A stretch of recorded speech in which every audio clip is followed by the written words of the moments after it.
શું તમે પણ તમારા બાળકો સાથે કેનેડામાં રહો છો તો આ ખાસ લોક તમારા માટે છે, કારણ કે આપણે આજે અંશુ રુદ્રને લઈને જઈ રહ્યા છે વેક્સિન અપાવવા માટે. તો હું તમને કહીશ કે કેનેડામાં વેક્સિન કેવી રીતે આપે અને એની અપોઇન્ટમેન્ટ કેવી રીતે લેવી. તો પ્લીઝ આખા વ્લોગમાં બન્યા રહેજો. આપણે થોડી જ વારમાં નીકળવાનું છે રસી અપાવવા માટે. કેમ છો બધા? તો ફરીથી વિદેશી યાત્રીમાં તમારા બધાનું સ્વાગત છે. તો અમે મસ્ત મજાના રેડી થઈ ગયા છીએ, કેમ કે વેક્સિન અપાવવા જવાનું છે એટલે. અને આપણી ગાડી પણ જો રેડી થઈ ગઈ છે. છોકરાઓને જયંત બે ગાડીમાં બેસી ગયા છે, હું પાછળ છું એકલી. તો ચાલો, આપણે અપોઇન્ટમેન્ટ 10 વાગ્યાની છે ને 9:30 થઈ ગયા છે, તો થોડા વહેલા જવાનું છે આપણે વેક્સિન અપાવવા માટે.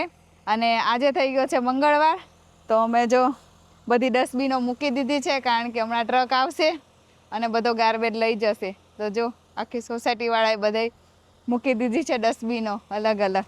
તો ચાલો હવે ફટાફટ જઈએ, થોડાક વહેલા પહોંચીએ તો અપોઇન્ટમેન્ટ ટાઈમે આપણે પહોંચી જઈએ. એમ વહેલા પહોંચવું સારું એમ. ચાલો ત્યાં જઈને મળીએ. જો મિત્રો, અમે જતા હતા ને તો અહીંયા કોર્પોરેશનવાળા આવી ગયા છે, કારણ કે અહીંયા થોડુંક રોડનું કામકાજ થોડુંક ચાલે છે એટલે. તો જો આ રીતની બધી ગાડી આવી જાય અને બધા થોડાક ઊભા રહે એટલે શું સાઈડમાં રસ્તો બ્લોક ન થઈ જાય, એમ આપણને જવાનો એ રસ્તો મળે. અને એમને જે કામ હોય ને તો એ બીજા રસ્તા ઉપર કરતા હોય. તો એની સિસ્ટમ આવી હોય છે. જો ક્યાં સુધી છે કામ, થોડાકમાં છે પણ ગાડીઓ કેટલી બધી છે. તો જ્યાં કામ ચાલતું હોય ને એને દરેક જગ્યાએ આ રીતનું હોય છે. તો તમને બધાને થતું હશે કે અમે વેક્સિન અપાવવા માટે ક્યાં જઈએ છીએ. તો હું તમને કહું કે અહીંયા કેનેડામાં દરેક એરિયામાં હેલ્થ સેન્ટર હોય, તો ત્યાં આપણે વેક્સિન લેવાની હોય. તો અમે અત્યારે ત્યાં જઈ રહ્યા છીએ. તો અમારા ઘરથી લગભગ 10 મિનિટ જેટલું જ અંતર છે, 4 થી 5 કિલોમીટર જેટલું. જેમ આપણે ઇન્ડિયામાં અર્બન હેલ્થ હોય એમ અહીંયા હેલ્થ સેન્ટર હોય, તો ત્યાં જઈને આપણે વેક્સિન લેવાની હોય. તો બસ હમણાં ફટાફટ પહોંચી જઈશું.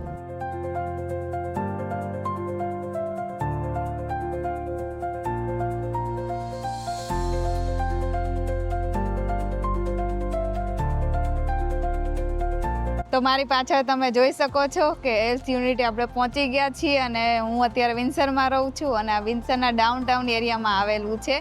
જે લોકો વિન્સર રહેતા હોય અને એને જો હેલ્થ યુનિટ ઉપર જવું હોય તો ડાઉનટાઉનમાં આ જગ્યાએ આવી જવાનું. ચાલો હવે અંદર જઈને બતાવું કે અમારો એક્સપિરિયન્સ કેવો રહે છે.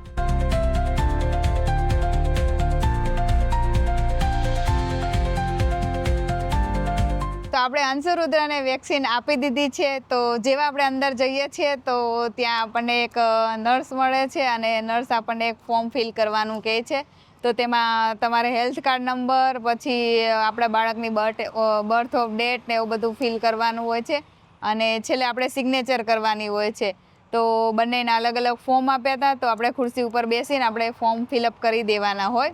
પણ અહીંયા જ્યારે ફોર્મ આપે ને ત્યારે આપણને પેડ અને પેન બંને આપે છે, જેથી કરીને આપણને તકલીફ ના પડે ફોર્મ ભરવામાં. તો આ એક સારી ફેસિલિટી હતી, એ મને બહુ ગમી. પછી જેવું ફોર્મ ભરાઈ જાય એવું આપણે એ જ સિસ્ટરને આપી દેવાનું, એટલે સબમિટ કરી દેવાનું. અને આપણને 2 ટોકન નંબર આપે, કેમ કે આપણે તો અંશુ રુદ્રના 2નું હતું એટલે. તો આપણે 10-15 મિનિટ જેવું વેઇટ કરીએ ને તો આપણને અંદરથી બોલાવે. તો ત્યાં 7-8 જેવા ડૉક્ટર હોય, તો ત્યાં બધાય બાળકોને વેક્સિન આપતા હોય. તો અંશુને રુદ્રને બંનેને અલગ અલગ ડૉક્ટર આવ્યા હતા. તો અંશુ જોડે એને પપ્પા ઊભા રહ્યા હતા અને રુદ્ર જોડે હું ઊભી રહી હતી. તો બસ 2 મિનિટમાં તો વેક્સિન આપી હોતે દીધી. તો અંશુને આપણે પોલિયોની રસી આપી હતી, અને રુદ્રને આપણે HPV નામની વેક્સિન આપેલી છે. તો બંનેને વેક્સિન આપ્યા પછી આપણને બધું સિસ્ટર સમજાવે, એમ ડૉક્ટર હોય આપણને બધું સમજાવે કે આની આટલી સાઈડ ઇફેક્ટ થશે, તાવ આવશે કે શરદી થશે કે એવું બધું એમ. તો આપણે બધું સમજવાનું. એ 5 મિનિટ આપણને બધું સમજાવે. આપણે ઇન્ડિયા જેવું જ હોય. આપણે ઇન્ડિયામાં જેમ વેક્સિન આપે તો કેવું બધું સમજાવે, એ રીતે અહીંયા જે એવી જ સિસ્ટમ હોય. પછી આપણને ઇન્ડિયામાં એવું હોય કે આપણે સીધું ઘરે જતું રહેવાનું હોય વેક્સિન આપીને. પણ અહીંયા એવું કે તમારે 15 મિનિટ બેસવાનું, એમ કે કંઈ પ્રોબ્લેમ થાય તો એ લોકો ફટાફટ આવે અને આપણા બાળકને જોવે એમ. જનરલી થતો નથી, પણ અહીંયા એવી સિસ્ટમ છે કે વેક્સિન આપ્યા પછી 10-15 મિનિટ એમની સામે જ બેસવાનું એમ. તો અલગ એરિયો હોય ત્યાં આપણે બધું બેસવાનું. પછી આપણો ટાઈમ થાય એટલે આપણે બહાર આવતું રહેવાનું. તો આ રીતે અમારે બંનેની વેક્સિનનું કામ પતી ગયું. પણ એની જોડે જોડે અમારે રુદ્રને દાંતનો બી પ્રોબ્લેમ હતો. તો બાજુમાં ડેન્ટિસ્ટ ડિપાર્ટમેન્ટ હતો, તો અમે ત્યાં પૂછપરછ કરી અને અમને ત્યાં અપોઇન્ટમેન્ટ આપી દીધી. અને પછી અમે રુદ્રને કીધું કે 10-15 મિનિટ વેઇટ કર, એટલે હમણાં 2-3 પેશન્ટ હતા એ લોકોને, તો એનું બતાવીને પછી તને લઈએ એમ. કેમ કે અહીંયા તો અપોઇન્ટમેન્ટ સિસ્ટમ હોય, તો જેની અપોઇન્ટમેન્ટ હોય એને પહેલાં લઈ લીધા હતા એ લોકોએ, અને પછી રુદ્રને લીધો. તો આપણે ડેન્ટિસ્ટનું ચેકઅપ થઈ ગયો. તો અંદરથી આપણને એવું કીધું કે તમારે 2 બાળકો છે તો બંનેનો ચેકઅપ જોડે કરાવી લો. તો આપણને એક બીજી ડેટ આપી છે અપોઇન્ટમેન્ટની. તો ફરીથી આપણે રુદ્રને અને અંશુને લઈને આવવાના છે ડેન્ટિસ્ટ માટે, દાંત બતાવવા માટે. તો બસ આ રીતે પ્રોસિજર હતી. ચાલો હવે અમે બહાર નીકળી ગયા છીએ અને હવે ગાડી જોડે જઈએ. તો આપણે ઘર તરફ જઈ રહ્યા છીએ, પણ આપણે અંશુ રુદ્રને પૂછીએ કે એને કેવું ફીલ થાય છે વેક્સિન આપ્યા પછી. બોલ રુદ્ર. અંશુ તને દુખતું નહીં ને? તને રુદ્ર? ચલો બંનેને અત્યારે તો દુખતું નથી, હવે 4-5 કલાક પછી ખબર પડે. તો તમને બધાને એમ થતું હશે કે અહીંયા વેક્સિનની સિસ્ટમ કેવી હોય. તો જ્યારે આપણે ફર્સ્ટ ટાઈમ ઇન્ડિયાથી આવીએ ત્યારે ઇન્ડિયાથી આપણે જેટલી વેક્સિન અપાયેલી હોય આપણા છોકરાઓને, તો એનો આખો રેકોર્ડ લઈને આવવાનો હોય. અને અહીંયા જ્યારે સ્કૂલમાં એડમિશન લઈએ ને ત્યારે એ રેકોર્ડ આપણે સ્કૂલમાં સબમિટ કરાવવાનો હોય. એટલે સ્કૂલવાળા એમના હેલ્થ કાર્ડમાં બધું નાખી દે એમ કે આ બાળકને આટલી રસી આપેલી છે અને એટલી બાકી છે એમ. તો સ્કૂલવાળા જોડે એ રિપોર્ટ રહી, અને અહીંયા હેલ્થ યુનિટવાળા જોડે પણ એમનો આપણા બાળકનો રેકોર્ડ રહી, બંને જગ્યાએ હોય. તો ક્યારેક તો સ્કૂલમાં જ વેક્સિન આપી દે છે, ક્યારેક હેલ્થ યુનિટવાળા સ્કૂલમાં આવે અને ત્યાં જ આપણા બાળકને વેક્સિન આપી દે છે. પણ એ વેક્સિન આપતા પહેલાં આપણે એને ફોન કરે કે આપણા પેરેન્ટ્સની પરમિશન લઈને એવું બધું, તે પછી જ એ લોકો વેક્સિન આપે સ્કૂલમાં, તો ત્યાં જ કામ પતી જાય. પણ ક્યારેક એવું બને કે સ્કૂલમાં વેકેશન હોય કે રજાના દિવસો હોય કે આપણે જઈ ના શક્યા હોય, એવું બને.